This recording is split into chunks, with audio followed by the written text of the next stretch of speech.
أنا بسمان سالم السراج عمري 46 سنة أنا من العراق مدينة الموصل. En Irak, je travaille comme chimiste. Et puis j'ai fait une formation d'infirmier et j'ai travaillé dans un hôpital, dans un service de neurochirurgie. J'étais en danger en permanence à cause des bombardements, de la guerre et des conflits permanents entre Daesh et l'État irakien. Il n'y a plus aucune sécurité.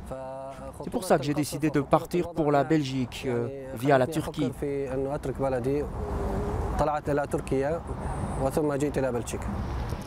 Je suis parti avec ma femme et mes 2 enfants pour la Turquie.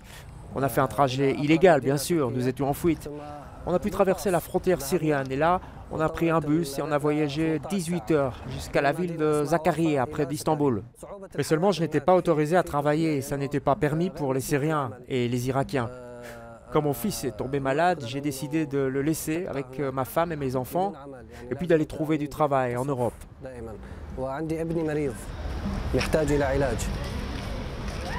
Le voyage était très long et périlleux.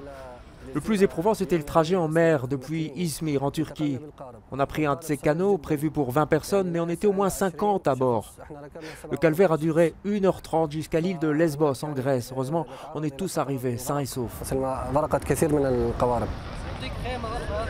L'autre moment difficile, c'est quand on est arrivé à la frontière avec la Hongrie. La police voulait prendre nos empreintes digitales et je ne voulais pas. Pour éviter de passer par la Hongrie, j'ai payé quelqu'un qui m'a emmené jusqu'en Autriche et puis je suis arrivé en Belgique. La Belgique, je la connaissais un petit peu. Je savais que c'était un pays multicommunautaire, que c'était aussi un pays où l'on parle 3 langues.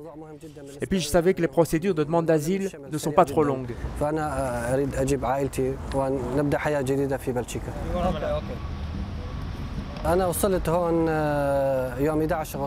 Je suis arrivé le vendredi 11 août.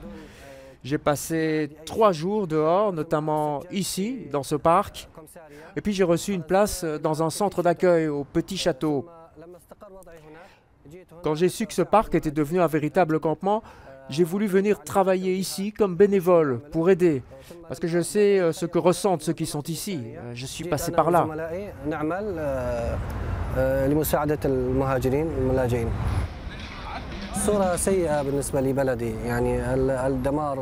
L'Irak, je garde l'image d'un pays complètement dévasté. Je garde l'image d'un État miné par la corruption.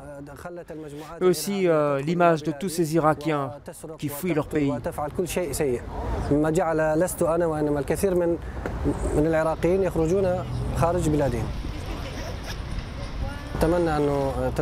Ce que je souhaite vraiment, c'est que mon pays, l'Irak, dépasse cette guerre. Mais moi, je ne veux plus y retourner.